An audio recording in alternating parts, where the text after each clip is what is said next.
Hello, everyone. Welcome to Book Club Preview. I'm Michael, and today we're looking at The Maze Runner, Chapter 61. And in this chapter, it's almost all on the bus, and they're just driving. They end up driving for like 2 or 3 hours.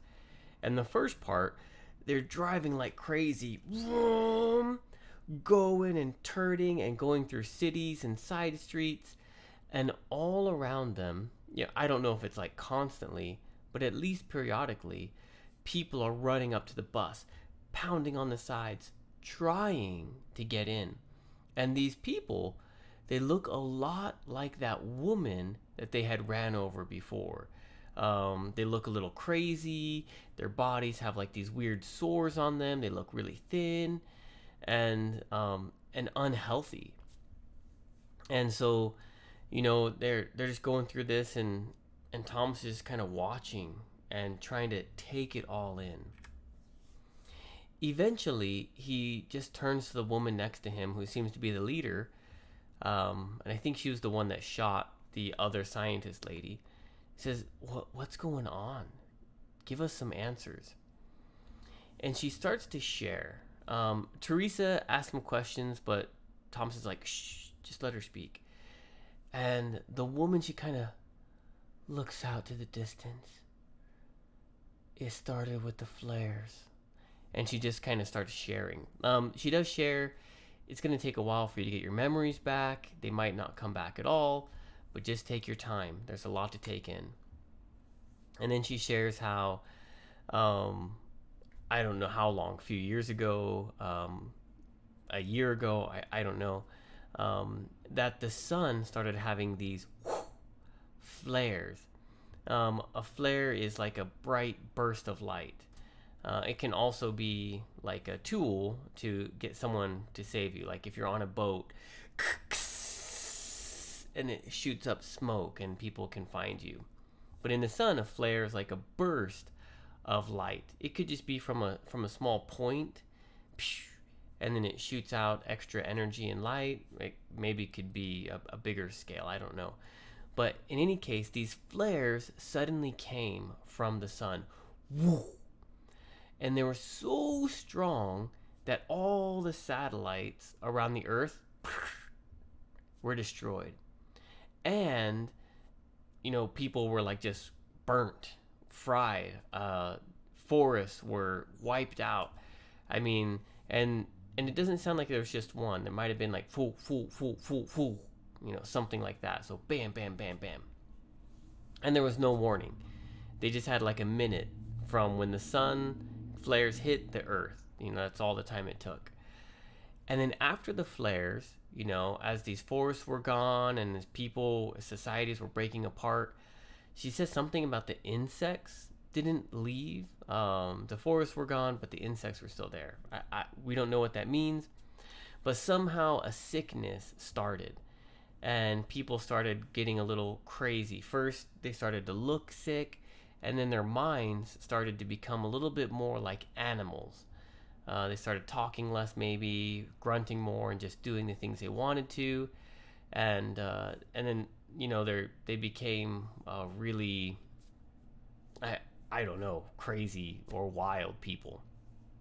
She doesn't go into it too much, and she kind of talks about those symptoms of the sickness, and how it's better to die than to get the sickness. If you're rich, the sickness can be treated, but it can't be cured. They don't know a cure yet, and that's part of why the Gladers were in that maze, because they might be like the new hope for the cure. She kind of mentions. She does talk about the Scorch a little bit. I mention this because the next book is called The Scorching Trials, right? So this could be a connection that they must be in South America, because she says we live north, and between us and where we live is called the Scorch, and that's around the equator of just thousands of miles that are like desert wasteland. One of the words we studied was post-apocalyptic, right? Where the world is just kind of broken, where there's not forests and trees, and it's just like dead. And that's kind of like this middle zone, just a desert wasteland that's only full of these wild, crazy, sick people that have the flare, I guess is what they call it now. So after driving for 2 hours, the lady stops speaking. Teresa's like, I can't think about this. Falls asleep. Thomas just looks out the window and he's thinking about all this stuff. But of course, he thinks about Chuck. He can't feel safe. He can't feel happy. He just feels this hole. No. He feels all these different emotions, but he doesn't know how to feel because he's thinking about Chuck so much. They go to this dormitory, or I call it a dorm. They call it a dorm, but it's some building with stairs, and there's all these beds lined up. It's full of colors. The people look happy and nice, and they have like toiletries. They eat pizza. Oh, pizza, real pizza. And everyone just looks happy. They're smiling. Thomas doesn't feel like he can feel happy because he's still worried about Chuck, but he feels like comfort, safety, happiness inside. But he's also kind of like, I don't want to betray Chuck's memory, and so he's kind of pushing it down. But they get clothes, they get to go to the bathroom, real bathroom. Maybe they get to take showers, and then they go to sleep. Vocabulary. Obscuring. I think we've had this before, but I just want to make sure. Obscuring means like blocking. If you think about your car, when the rain is coming down the side, you can't see through it very well. The water is obscuring your view. Drug induced. Induced is like caused. So like drug caused hallucinations.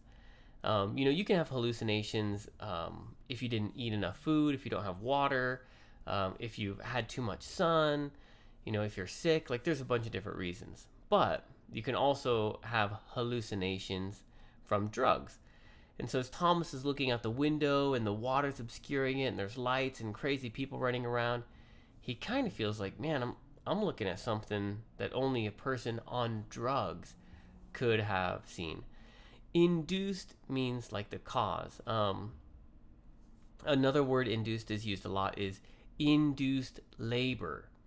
So when a woman has a baby, right, she's pregnant, and the baby's not coming out, or for some reason the woman's like, yeah, let's get that baby out today. Hospitals will give her a little drug, and that will cause or create or start the process of the baby coming out. And we call it induced. I was induced. She was induced. And then the baby started coming out. Unprecedented means not known before. Unbelievable before. Impossible. Undocumented. All these kind of words. So we have sun flares all the time. The sun has little... the sun is like this big and the little poof is like the size of Earth, but these little bursts of energy come out all the time. But nothing like this has been seen before. It was unprecedented. It was undocumented, unseen, undiscovered, and those flares kind of destroyed the Earth. Immaculate is like perfect. Some of the rescuers in the dormitory, they had like immaculate hair. It was washed. They had shampoo, conditioner. Compared to the Gladers, it looked really beautiful, really nice, really healthy. Maybe they even had some like hair gel and they styled it. I don't know. But it was immaculate. It's perfect, clean, beautiful. Palpable means you can feel it and touch it. So if we think about as the Gladers are eating their pizza, their happiness was almost palpable. You could almost reach and touch the happiness that they were feeling and see it and hug it, because it was so real, so alive, and so much that it was almost palpable. And that was the last one. The discussion question I have for you is Thomas felt like he couldn't be happy because of what had happened to Chuck.